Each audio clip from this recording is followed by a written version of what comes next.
Receba as informações e as notificações de vídeo do MEC se inscrevendo em nosso canal e ativando o sininho do YouTube. Assim você fica sempre atualizado com as novas postagens de conteúdo aqui do seu Universo do Mecânico. Muito bem, alunos do Universo do Mecânico, vamos lá. Sequência do nosso treinamento. E agora falar sobre o sensor de detonação. Isso mesmo, né? Um outro sensor aqui deste sistema. A aula de hoje, além do sensor de temperatura do arrefecimento, vamos falar sobre esse cara aí, ó. Sensor de detonação. Olhando a peça assim, né? Até lembra um pouco, né? O interruptor da luz do óleo, né? A famosa cebolinha do óleo. Até lembra visual a peça, mas internamente. Enquanto o interruptor da luz do óleo, né? Ele é uma frangezinha com mola calibrada. E quando a pressão do óleo empurrar, ela abre o contato, apagando a luz do óleo no painel, né? E é uma molinha bem calibrada. Aqui não. Aqui nós temos um sensor com um cristal que vai vibrar, gerando um sinal, uma corrente elétrica de baixa impedância, bem baixa. Ele está estrategicamente posicionado bem na região, pessoal, pertinho das câmeras de combustão, ou seja, onde tem ali entre o PMS, ponto morto superior, né, dos pistões, e o cabeçote. Fica bem posicionado nessa região, ou seja, né, a zona do agrião, né, a área do futebol ali onde marca pênalti, fica posicionado estrategicamente na região da câmara de combustão. Que mais? Para ser centralizado, fica ali entre os cilindros 2 e 3. Óbvio, né? São 4 cilindros, 1, 2, 3, 4. No meio do motor, é entre os cilindros 2 e 3. Tá? Vou poder fazer o quê? Captar o sinal das 4 câmeras de combustão. Tá? Esse é o sensor de detonação do motor e fica rosqueado no bloco. Não é no cabeçote, hein? Ele fica no bloco do motor. Tem torque de aperto de 2 kg, tá? Ou 20 Nm, tá? E tem que ser torqueado realmente, porque pode alterar a sua captação. Ou seja, altera o seu sinal, né? Como que ele vai captar essa vibração do motor. Detonação.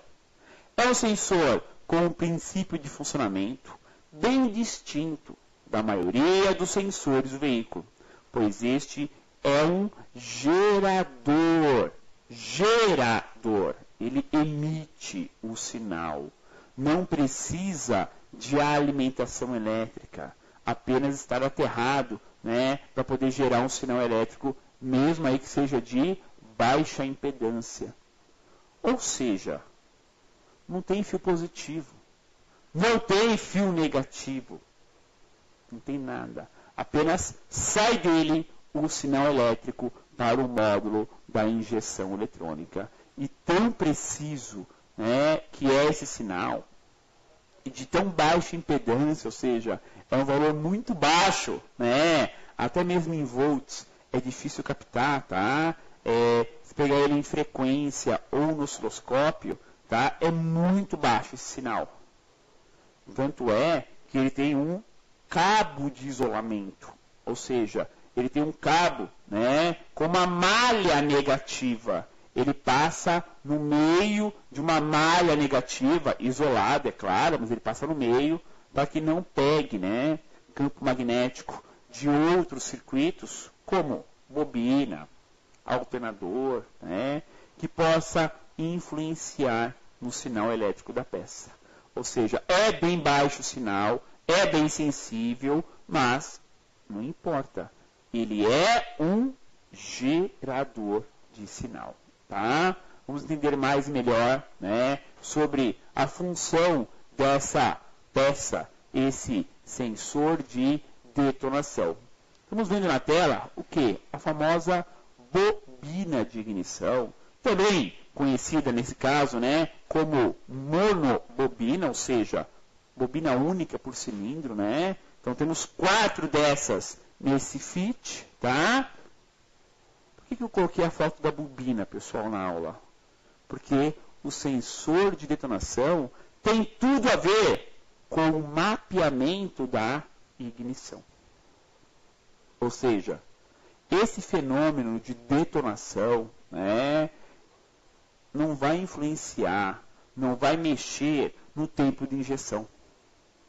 A ECU está apta a trabalhar apenas na ignição do veículo.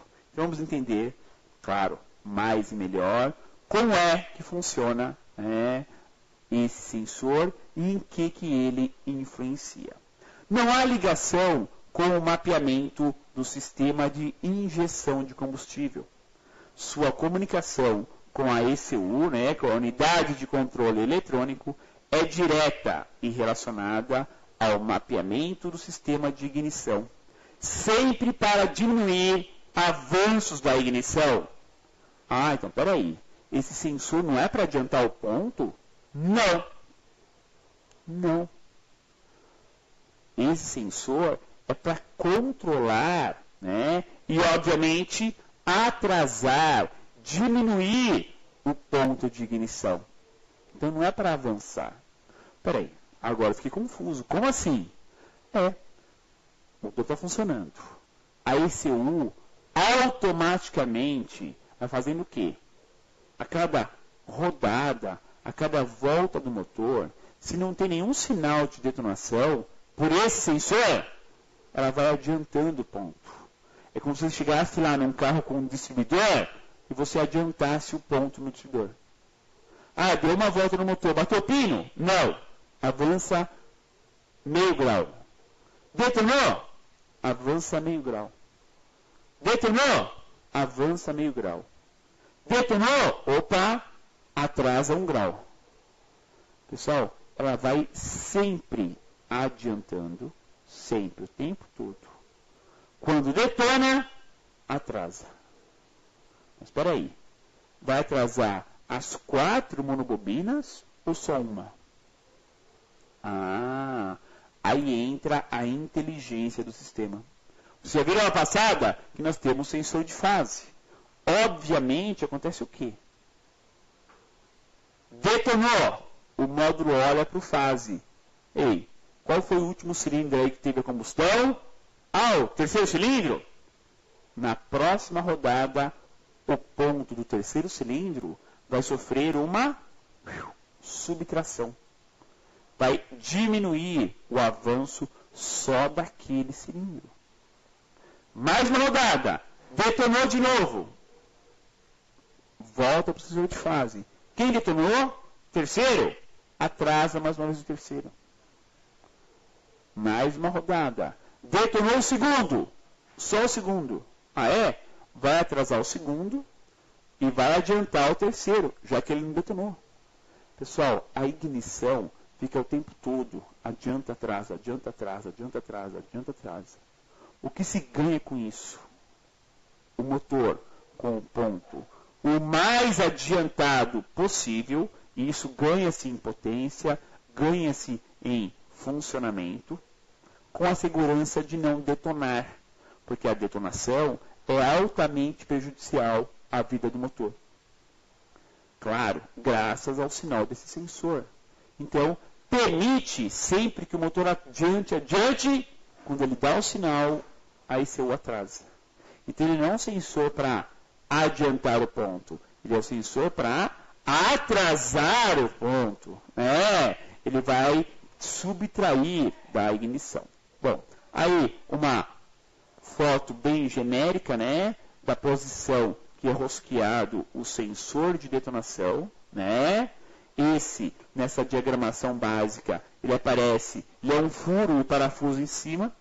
O Honda Fit não, já é rosqueado o sensor direto, Não usa sensor. Mas é interessante ver o quê? Que ele fica sempre na região, ali, da câmara de combustão. Sempre nessa região, tá? É importante entender que é ali que ele vai captar essa vibração. Então, na verdade, o sensor de detonação é um sensor que capta a vibração. Ah, mas já ouvi falar muito já. Ah, se tiver uma roelinha solta, vai atrasar o ponto. Se tiver com o parafuso do alternador solto, vai atrasar o ponto. Não. Pessoal, a janela de captação do sinal, ela é bem fechada. Ou seja, é bem calibrado para captar apenas as ondas sonoras, a vibração da detonação.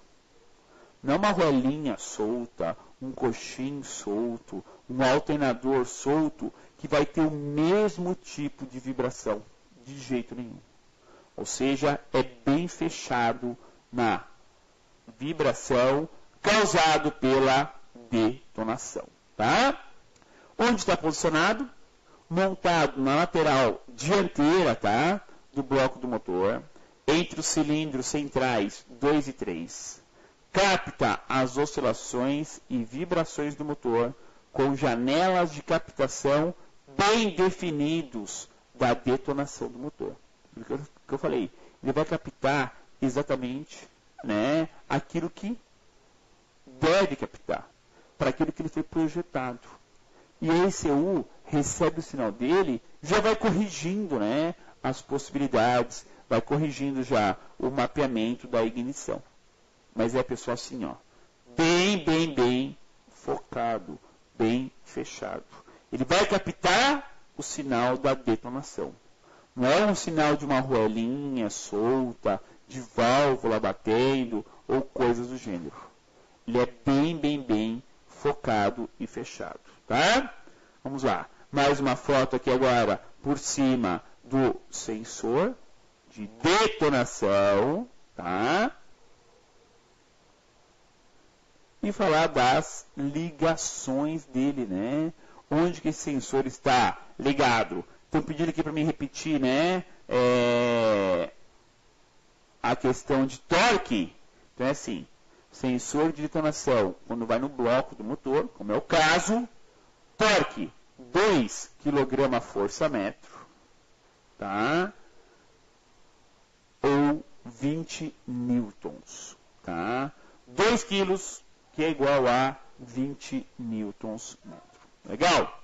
Ligações.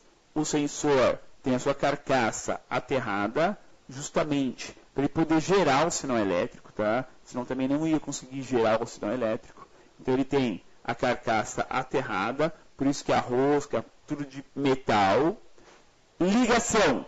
Sai um fio do sensor que vai direto para a central, a unidade de controle eletrônico. Como que é esse fio?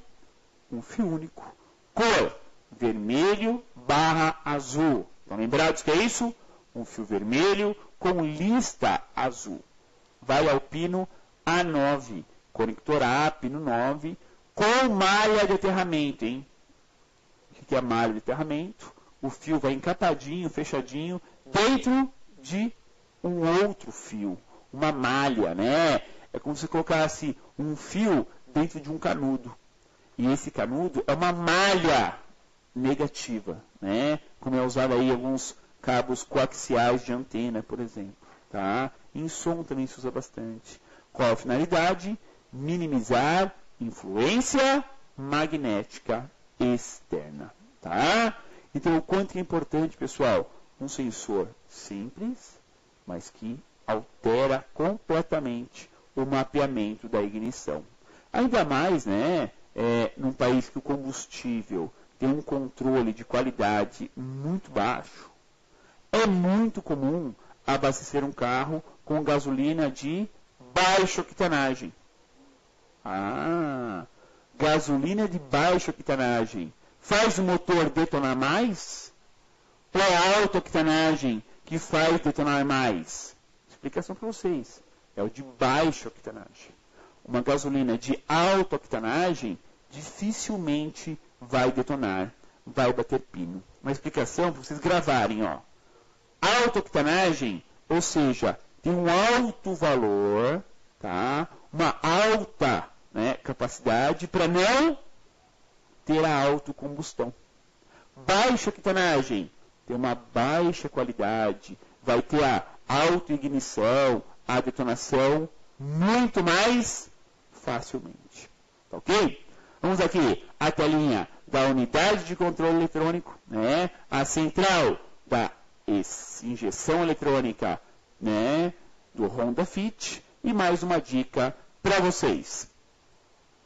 Como temos bobina por bobina e mapeadas de forma individual, o sinal de detonação se torna imprescindível para adequar a ignição desse motor 1.5 e sempre, pessoal, sempre com o ponto o mais adiantado possível, tá? Porque tem ali um guardião, tem ali um sensor que vai informar quando o motor detona. Belezinha? Perguntinha antes do nosso plantão de dúvidas. É comum trocarmos os sensores de temperatura de arrefecimento ou de detonação dessa linha? Resposta: não. São poucas falhas nesses componentes. De qualquer forma, o sensor do arrefecimento tem que ser trocado preventivamente a cada 30 mil quilômetros. Tá? Arrefecimento, pessoal, válvula termostática, líquido, sensores, 30 mil quilômetros preventivamente. Belezinha? Muito bem, alunos do MEC, o seu universo do mecânico, vamos lá ao nosso plantão de dúvidas ao vivo. Danilo Santa Rosa, da MECCAR, perguntou: olá, professor, o sensor de temperatura de arrefecimento tem uma vida útil longa, assim como o sensor de rotação? Não. O sensor de rotação, ele não tem contato direto com nada. É puro campo magnético. O de temperatura, ele tem um contato com o líquido, embora seja indireto. Mas está ali, ó, o tempo todo, né? Aquecendo, esfriando, aquecendo, esfriando. Recomendação: 30 mil quilômetros. Tá? É manutenção preventiva em cima dele. Diomedes, de Albuquerque Melo, perguntou: quando a resistência e a tensão caem para cerca de 1 volt, é porque a temperatura do motor chega ao ponto de acionar a ventoinha? O eletroventilador, ele é acionado normalmente na casa aí de 97 graus, tá? Tem um padrão de valor de tensão? Não. Tá? Não tem. Por quê? Isso internamente a ECU faz os cálculos dela. Tá? E aí sim, ela vai acionar o relé do ventilador e depois vai desligar o relé do ventilador. Então o controle é feito totalmente por ela, pela ECU. Tá? Marcelo Barros Fonseca, lá da Mecânica Irmãos Fonseca, me perguntando com qual quilometragem é recomendada a troca do sensor de temperatura? 30 mil quilômetros, tá? E volto a repetir, pessoal, não é só o sensor, é líquido, válvula termostática, tá? Em muitos casos, até a tampa e o sensor, é claro, tá? Ayrton de Souza Lima: professor, como pode o sinal de resposta do sensor de água existir, sendo que ele tem apenas 2 fios? Então, 2 fios só. Um é aterramento, ficou só um. Esse um é o quê? O módulo manda um 5 volts exclusivo para esse sensor e mede a queda. Ou seja, conforme a resistência interna, estão lembrados que ele é NTC? Aumenta a temperatura, diminui a resistência, diminui a temperatura, aumenta a resistência. Conforme essa resistência, esses 5 volts vai cair para 4, para 3,5, para 2, para 1. Conforme essa queda, a ECU sabe identificar se o motor está com 20 graus, 80 graus, 100 graus, 99 graus, ou seja, é muito preciso. Tá? E mais, ele é um sinal linear. O que é linear? Retilíneo, é reto, não tem oscilações bruscas. As oscilações são bem lentas, então ele se torna linear. Tá? Vou fazer aqui um comentário sobre o uma dica de um G5, né? Um Gol G5 2010, que o Alessandro Tomás encaminhou, temos aqui um tempinho para isso, ó. Uma dica para os colegas. Luz do óleo do motor do Gol G5 2010. Peguei um hoje com a luz do óleo acesa, com o motor funcionando. E quando eu desligava o motor e só ligava a chave, a luz estava apagada. Ou seja, o contrário. Ligou a chave, a luz apagada. Deu partida, a luz funciona. Opa! Trabalhou certinho no raciocínio. O motor não bate nem nada. Está errado o interruptor da luz do óleo. E é verdade, pessoal. É semelhante a alguns Golf, tá? Que o interruptor da luz do óleo trabalha invertido. Ele é, normalmente, tá? Quando não tem pressão, tá? Ele é normalmente fechado. Ele é inverso. Os outros são normalmente abertos, né? Conforme cria pressão, ele fecha o contato. Então, ele é invertido. Então, realmente, há carros mais novos que vão dar esse tipo de diferença. Tá? Ok? Finalizamos, então, aqui mais um treinamento, mais uma aula técnica aqui no seu Universo do Mecânico. Semana que vem, temos Honda Fit Sensor, parte 3. Obrigado a todos pelo acompanhamento dessa aula. Um grande abraço e até o nosso próximo encontro.